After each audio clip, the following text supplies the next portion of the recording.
Now arriving downtown Santa Monica Station.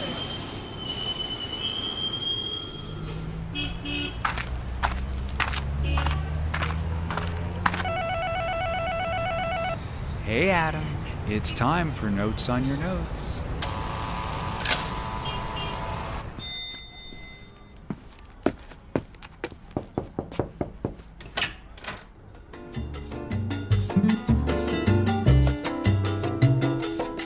Welcome to Notes on Your Notes. I'm Adam Lesser. And I'm Joshua Townsend. So Joshua, you called me urgently. I did. To drive over. Something was on your mind. I was on a hands-free device, so I just want to be really clear with that. In your Mustang. In my Mustang. It is car of the week, Joshua Townsend. Car of the week. Little fun fact about Joshua Townsend for our listeners is that he does not own a car. What he does is he rents cars for 4-day periods, then takes Uber for a while, then rents another car. Yeah. So sometimes he shows up in a Jeep Patriot, sometimes it's a Mustang with New Mexico plates. I never know. And I'm just like, oh, he's a drug dealer. That's right. That's right. I think should be okay. I don't think I'm complicit. Right. No, you're not. It's fine. Yeah, because whenever you go to airports or whatever, they always take a snapshot of your license, your license plate, so they never know who I really am. Yeah. Yeah. It just says Enterprise. He also uses burner cell phones, so every week there's a new phone number that I have to call him on. That's so odd. Well, we all have idiosyncrasies. Calls me on his Alcatel track phone. That's right, the dark web. Yeah. All right, so you called me urgently. I called you urgently. With a personal admission, which was? That, well, let's look at how we started. How we started was going to Anaka, having our, quarterly meeting. Okay. And even though it wasn't called that, it was usually every 3 or 4 months. And we'd have these amazing conversations. And then a lot of the work I do is one-to-one, and a lot of interactions I have are with small groups and whatnot. And people often tell me, wow, really helpful, very insightful, all very nice things. And you should really, do more or. And so, I have a propensity or a pull towards, working one-to-one or within small groups. And, this is me showing up for myself to expand my range.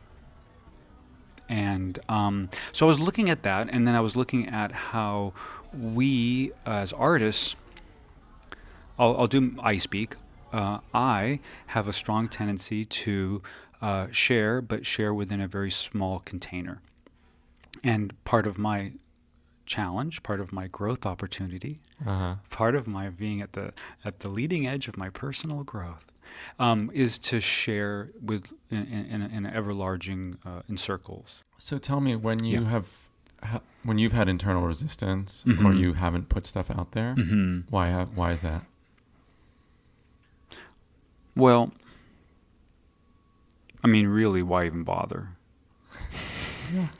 You know what I mean? It's just like what's the point? What's the point? We're all going to die. We're all going to die anyhow. So, with that extrapolation, it's pretty easy to not even wake up in the morning. But this is an outcrop of depression. I would say major depression. Yeah. I would say nihilism, depression.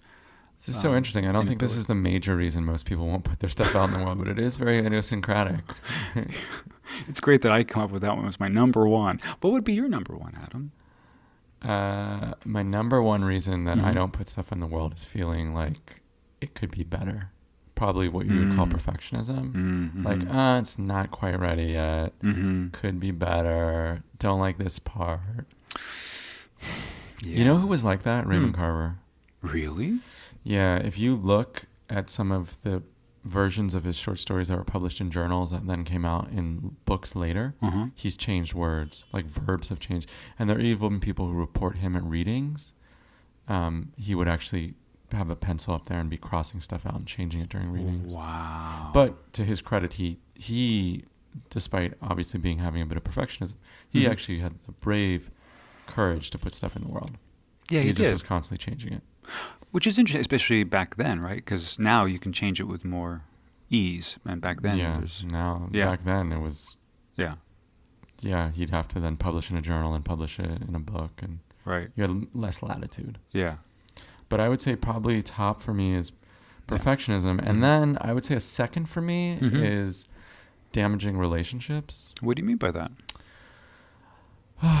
God, it's if I write this story and someone will see a part, my family member will see a part of me that they don't like, or an ex-girlfriend will see something that they might draw some conclusion from it that then would be painful for them. Or a future ex-girlfriend. It's terrible, Joshua. Or like, if I think this is more of an issue for people who do personal writing. Oh yeah, that's true. Yeah. So you're gonna write a personal memoir. I always think about memoirs. Like how hard is that? Like you're gonna write about people in ways they may not like.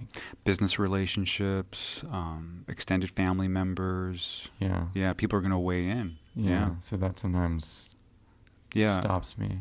Maybe for good reason. Who knows? Well, I mean, look what's happening with the DNC right now and that lady. She didn't stop her. Yeah, that feels more like a calculated. I think that was well thought out. That's sales, baby. It's going to boost sales. Yeah. Throw her under the bus. It doesn't make a difference. I think there's some protectionism. I mean, you can do that. I mean, that raises that question. Sometimes you put stuff out there to protect yourself or to be heard. You need to in relationship to family members or business. Settling scores, set the record straight. Yeah, all that. Yeah. I would say one of my other ones would be, which is a pervasive thing for our culture right now, is, not good enough. It's just like never enough, whatever it is. It's like not valuable enough. It's not, I'm not articulate enough. I'm not smart enough. I'm basically just not enough. And so perfectionism doesn't even come into the realm because it's like, it's always going to fall short. Right. I feel like this is like a little bit of maybe a first or second cousin of I don't deserve to have a voice. Like I don't, what I say is not important. Right. And then it tracks right to my nihilism, which is like, why even bother? Because it won't get better, Yeah, so all you guys who are listening at home, now you guys have a whole list of things that you can pick on when you decide you don't want to put any of your work out in the world. That's what Josh and I are here for. But wait, there's more. We have one more for you folks. I got one more. Okay. Fear of being ridiculed. Oh, right. Yeah. Is that good? Yeah, like shame. That's good. Like when you're on the grade school thing and like someone bullies you or whatever. Fear. I think trolling, internet trolling, bullying. I think. Yeah. You have to be brave today in a weird way. Even though people are so accustomed to putting their stuff in this very public way and very unthoughtfully, you still have to have a little bit of a thick skin. Yeah.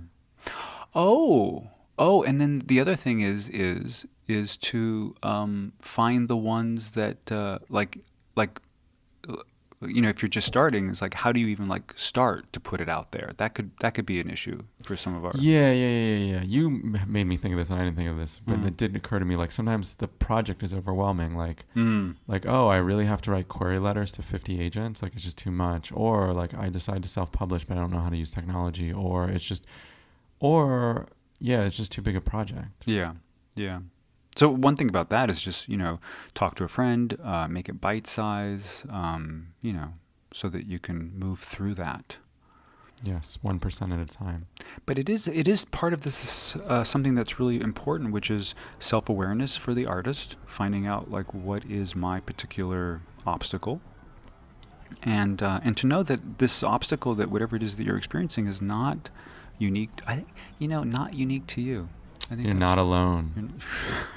You're not alone. You're not alone. We can all hold hands. And it's pervasive, and I think that's why people like to read about other writers' processes or other artists' processes, because they can relate to that. And just know that as an artist, in nature and in art, there's 3 different cycles. It's create, release, relax. If you go anywhere in nature, you'll see that. Tell me more, my ecologist friend. I'm intrigued. There's the creative process. So it doesn't make a difference if it's creating a baby or creating an apple or creating anything in nature. There's a process where you go through where it's created. Then the next phase in that is to release it. So it has to go out into the world. So the apple tree drops the apple. The lady gives birth to the baby. There's the release part. And then there's the resting part after the release, because that's the part where you regenerate and get ready for the next creative process. And so if you leave out any one of those phases, it's going to affect the whole. So I'm intrigued about this, Joshua. So you believe that if you do not put your work out in the world, your ability to enter the process again, to create again, to regenerate, you're going to get creatively constipated, or what? Essentially, yes. Now, you could say, well, so there's different time frames, right? So you could have a 6-month time frame. Gestation for a baby is 9 months, right? For maybe a novel, it would be 3 to 5 years. For a feature film, it could be 7 to 9 years. So the time frame shifts, but at one point there does need to be a release. Yeah, because in the releasing is so much. There's so much to be garnered from the releasing process, just as in the same way as from the creative process and from the resting process. I will say, in the digital age, it is much easier to release your work than it was even 20 or 30 years ago, right? Like if you wrote a novel in 1960 and no one wanted to publish it, you didn't have a ton of options. Today you have a lot of options about how to get your work out in the world. So we are reframing this for everyone as the benefit of releasing your work is... The benefit of releasing your work is that it's a part of the natural process in any artistic creative endeavor. And to not do it is to do yourself a disservice, because there's a lot to be learned, developed, grown through in the process of the release. And it will shift it. It has to. In the same way, when a baby's born, the baby shifts. There's a shifting, and that's critical. That's critical for the creative expression and process.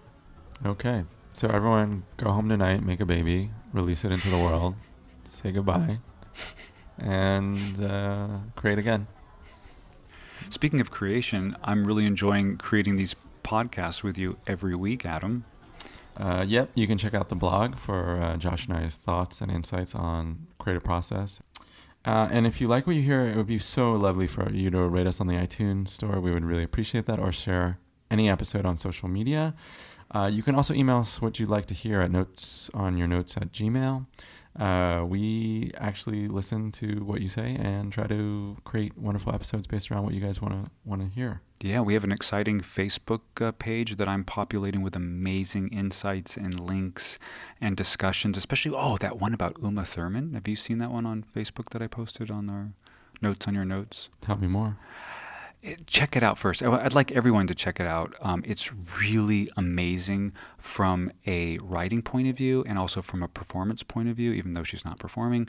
But look at her inner life and look at her expression. It's stunning. Oh, I look forward to that. Thanks to Kevin MacLeod for the wonderful music you hear on this show. We appreciate it. All the sound design and the editing is done by yours truly, and we'll talk to you next week.